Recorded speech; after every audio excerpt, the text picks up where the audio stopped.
So there is this story in the Puranas that Lord Shiva was out doing something and he came back home and then he saw a young boy standing outside trying to prevent him to see Lord Shiva's wife.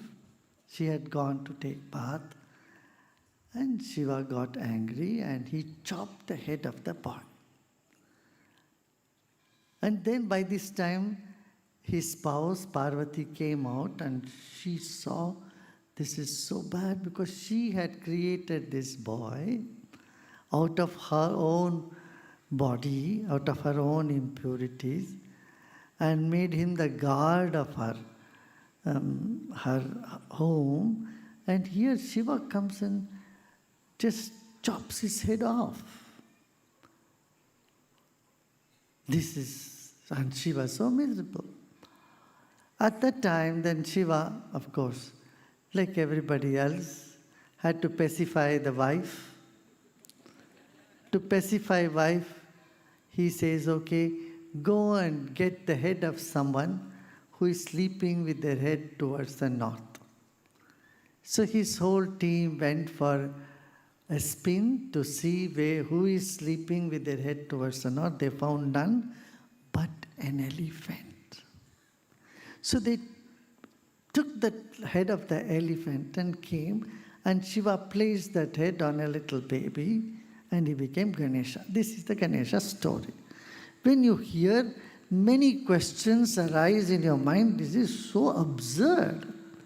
Shiva, who can see through the time, who is all-knowing, all-powerful, all-pervasive, how could he be so angry and rude? Doesn't this question arise in you? Second says, he is so violent. He didn't even know that the boy was his own son or his own wife's creation. He didn't even know that. This is another question. Third question is, okay, even then, he just stopped him for some time because Parvati is taking a shower and Shiva becomes so impatient. So what you see here in Shiva is totally angry and absurd, violent, and completely illogical, and so angry. This is the picture of Shiva. One would get it. My God, if the God is so crude to his own son, how will he protect everybody else or anybody else? This is the question that people ask. But people who do not know the inner secret of this story. Neither Shiva is violent, nor he is stupid.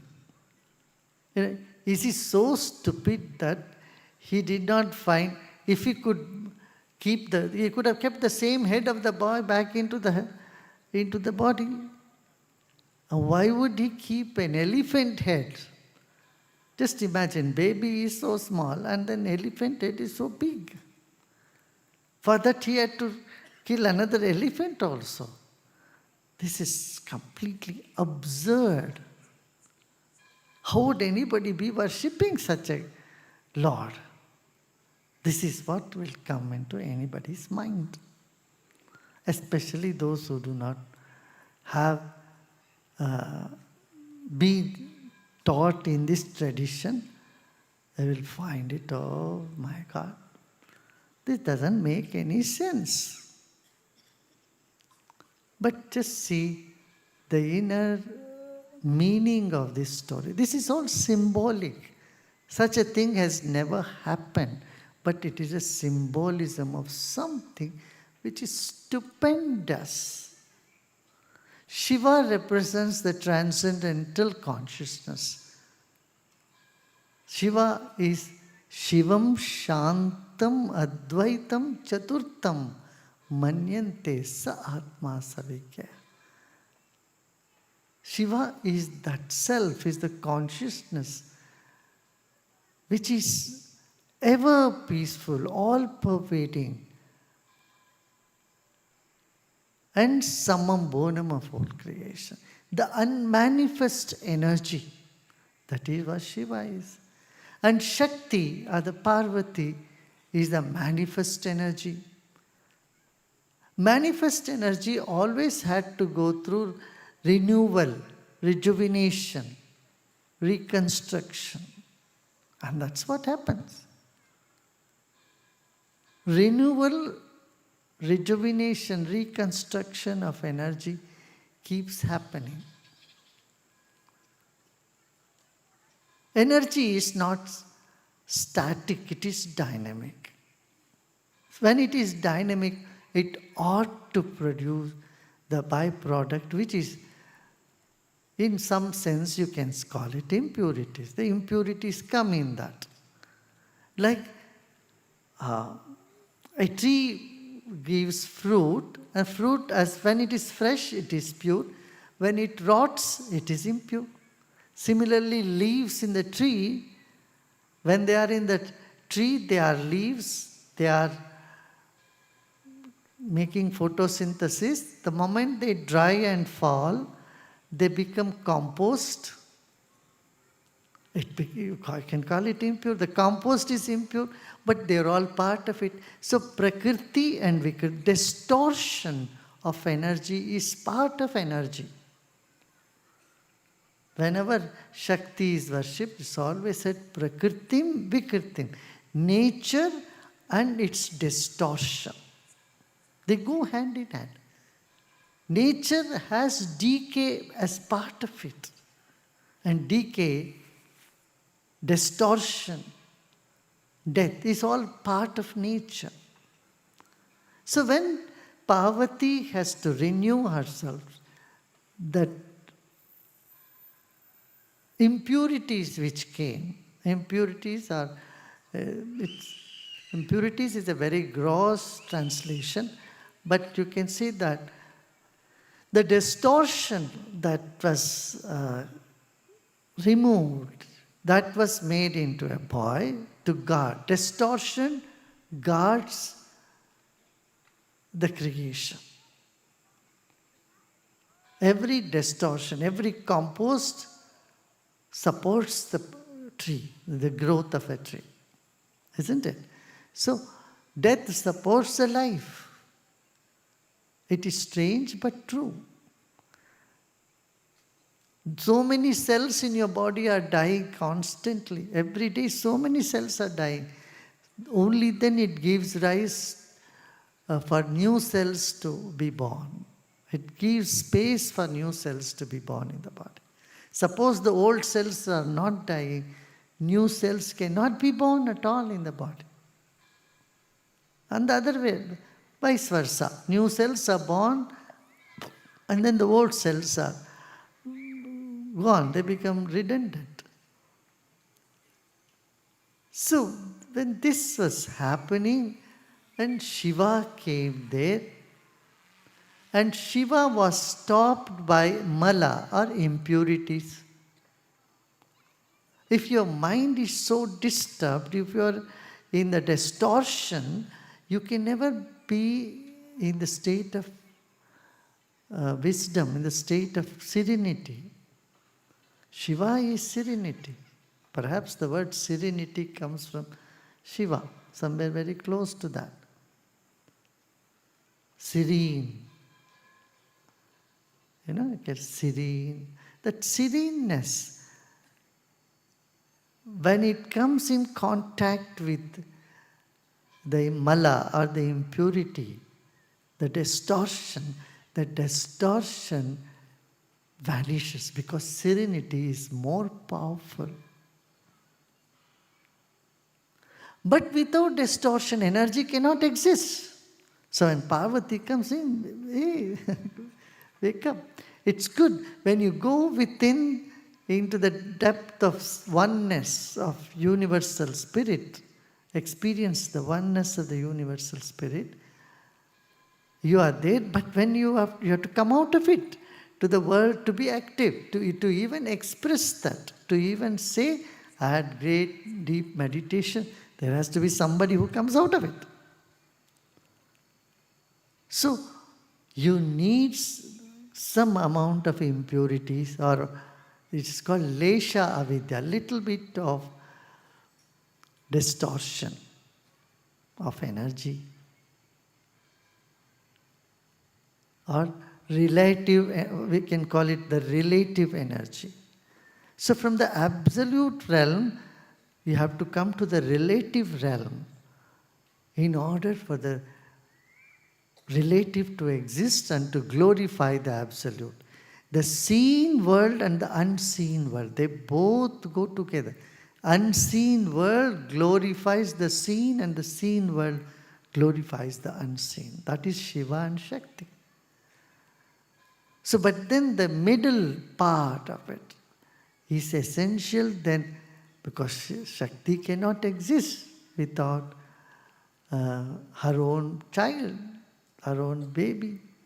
So then, what is that comes in the way of the pure energy experiencing the infinity is the head, is the intellect. Intellect needs to be transformed. If you keep thinking, you can't experience. You can either think or you can feel it. So, to descend to the level of feeling, it's in itself is an art. You keep thinking about something, but feeling it, experiencing it is something different. So that is the journey. Spiritual journey is moving from head to heart. So the small mind has to give way in order to experiencing something which is so vast.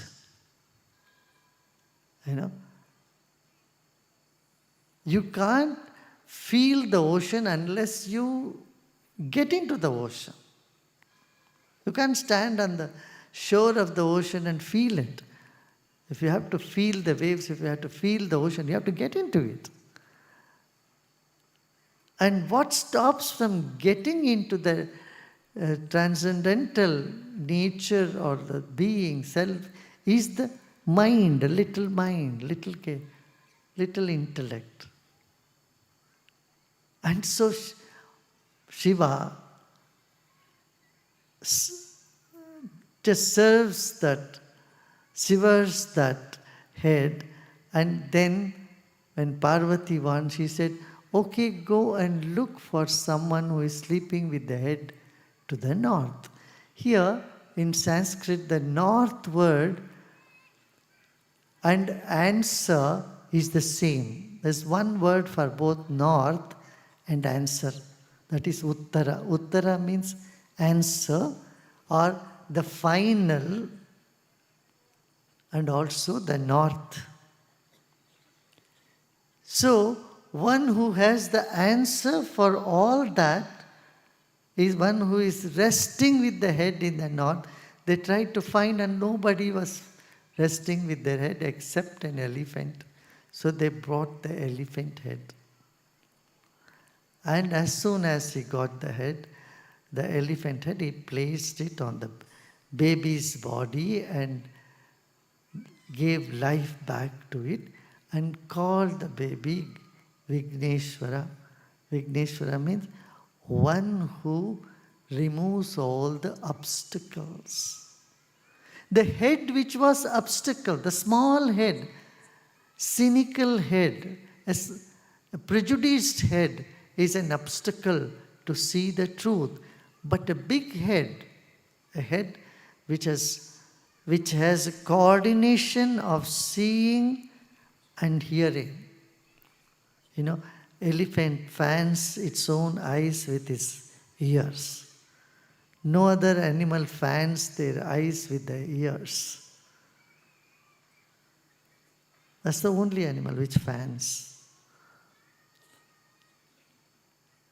Among the animal, the elephant's ears is the one which moves.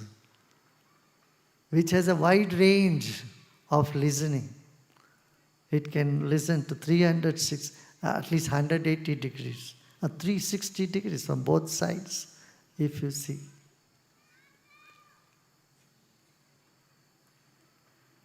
So, elephant's head indicates a listening which is beyond the ephemeral, a listening which is beyond the obvious. And the sight which matches, an elephant's vision is very sharp. So a sharper vision and great listening.